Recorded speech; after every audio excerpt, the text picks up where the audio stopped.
So what happened was that the term Allied powers, which was being used by those nations fighting the Axis powers, was very subtly removed, and the term United Nations was installed. This was nothing more than a brainwashing technique to get people to accept the term United Nations. So it helped to develop support within America for our allies, and that included Russia. And it also prepared the minds of the American citizen to accept the phrase United Nations when it was proposed in 1945. But when you go back and you look at what was being set up, it was the identical thing that Adam Weishaupt on May 1st, 1776 laid down when he said the ultimate goal was the creation of a novus ordo seclorum. And that phrase means a new world order. Even before a founding meeting of the United Nations organization could be held, the Illuminati in the United States, the Council on Foreign Relations, began to sell out America's interest for world government.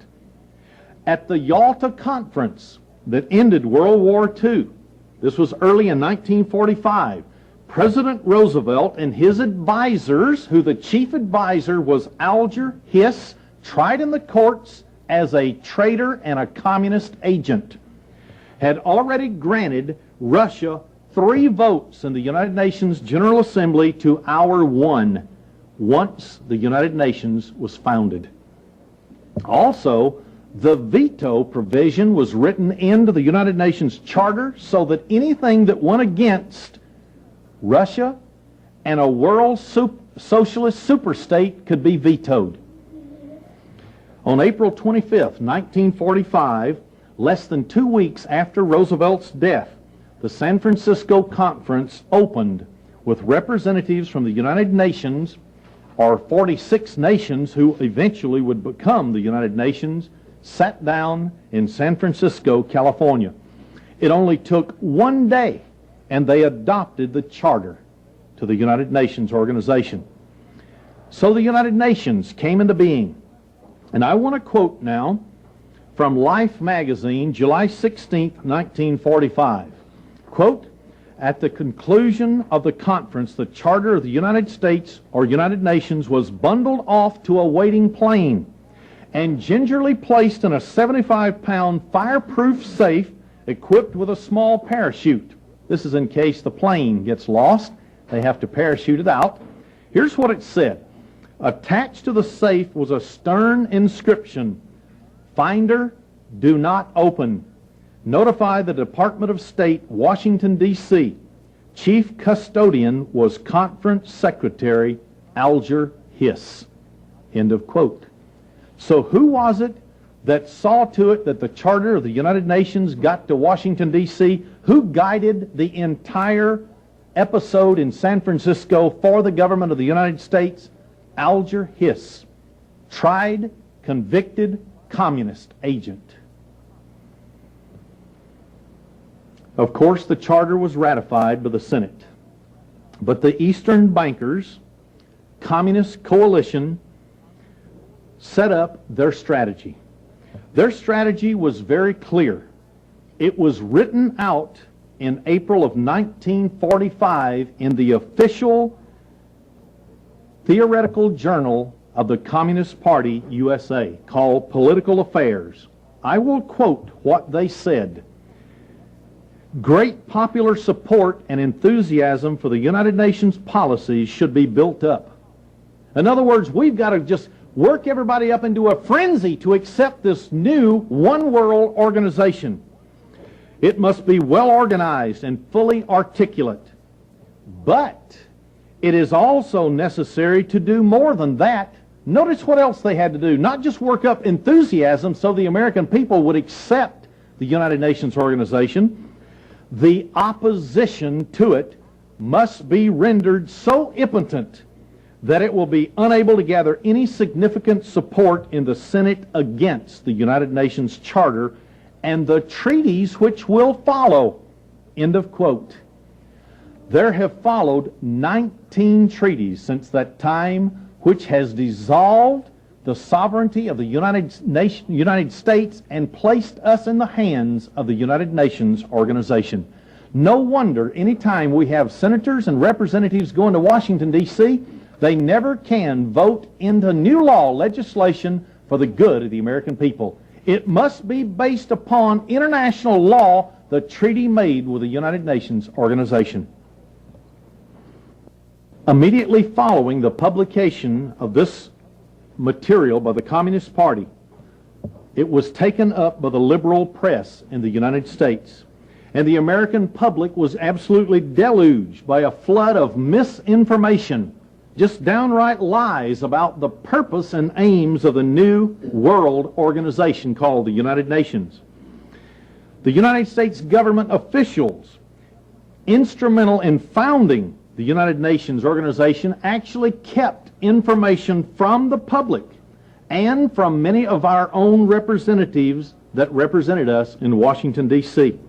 about the inception of the organization, those who were behind it, and the very fact that the Charter of the United Nations was practically a blueprint of the Soviet Union's Constitution. As a direct result, ratification came quickly, and they didn't even realize they were really subverting our own Constitution and Bill of Rights when it was passed. Secretary of State John Foster Dulles admitted in a speech on April 12, 1952, what the treaty to the United Nations organization would do to our Constitution. This is very revealing. If we understand this, then we'll know why everything has gone wrong for America since 1945. I'm going to quote him. The treaty-making power is an extraordinary power, liable to abuse. Treaties make international law, and they also make domestic, that's internal law within the United States. He said, under our Constitution, treaties become the supreme law of the land. Did you know when we signed the Constitution or the treaty with the United Nations, the Constitution of the United States is no longer the supreme law of the land? It's the Charter of the United Nations and its Constitution, which is based upon globalism and redistribution of wealth to make everybody on earth equal. I'll get into that in a moment. I'll continue his quote. Talking about treaties, they are indeed more supreme than ordinary laws. For congressional laws, that's laws they make in Congress, are invalid. No laws are passed for our good to make us number one in the world anymore. In 1950, the State Department issued a very enlightening official report entitled Post-War Foreign Policy Preparation 1939 to 1945. It named the men in the United States government who actually did the planning and shaped the policies that led to the creation of the United Nations organization. I'm going to take a second and name every one of those men that were listed in that publication. Alger Hiss, Harry Dexter White, Virginius Coy, Noel Field, Lawrence Dugan, Henry Wadley, John Carter Vincent, David Weintraub, Nathan Silvermaster, Harold Glaser, Victor Perlow, Irvin Kaplan, Solomon Adler, Abraham Silvermaster, William Ullman, William Taylor, and John Foster Dulles. Every one of those men had one thing in common except John Foster Dulles. Every one of them were later under Senate Subcommittee on Un-American Activities convicted as a communist agent, except John Foster Dulles. John Foster Dulles, though, had very loyal sentiments elsewhere. He had been hired by Joseph Stalin to act as Russia's legal counsel in the United States. He also was very closely linked to the J.P. Morgan international banking firm that helped finance the Bolshevik Revolution. So what it comes down to is every single man that represented the United States government at the San Francisco conference to found the United Nations organization was a communist or a legal consultant for the communist in America. Now, remember Mr. President George Bush's statement that he wanted to go back to the founders and what they envisioned and make the United Nations that type of organization? So does that mean he also is promoting a one-world super socialist state that will take our freedoms away as is it done behind the iron and bamboo curtain? I believe so. The few Americans who ever read both the Charter of the United Nations and the Russian Constitution came to a very spine-chilling conclusion.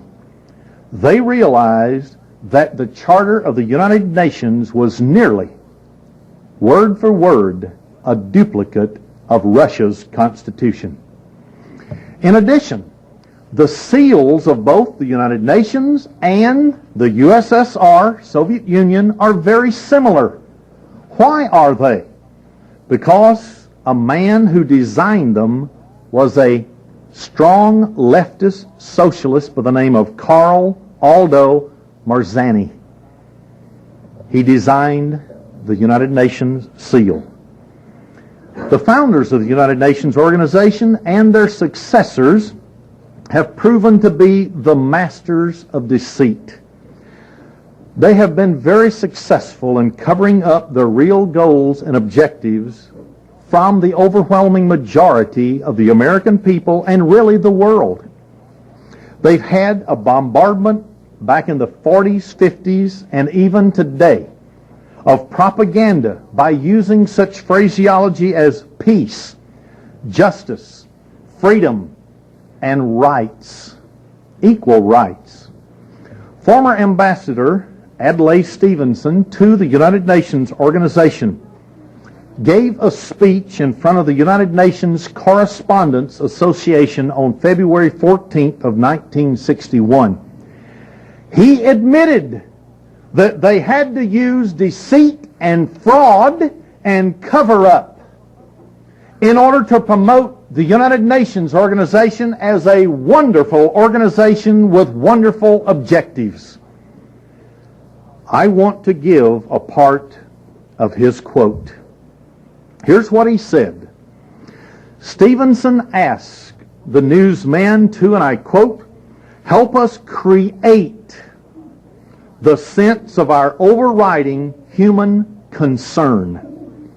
Interpret us, the United Nations, to each other not as plotters, or as warmongers, or as demons or demagogues, but as puzzled yet aspiring men and women struggling on the possible brink of Armageddon to achieve a common purpose. That's part of the quote. So he said, newsmen, you've got to make us look like we're aspiring men and women who are trying to solve the world's problems, not as plotters for world government. So that quote says that the press corps has a unique part to play in projecting this image. End of quote. And of all things, this was put into a United Nations publication that the public could read. That's the only reason anybody knew those statements were made. What the Illuminati clearly have in mind for your future and mine was graphically portrayed in George Orwell's book 1984. They stated very clearly in that book that everybody upon birth would receive a number. What do we see today? All of those who have children 2 years old and up must receive a Social Security number starting in 1991 in order to deduct that child from your income tax. Otherwise, you pay taxes on that $1,000 or $2,000, whatever it is.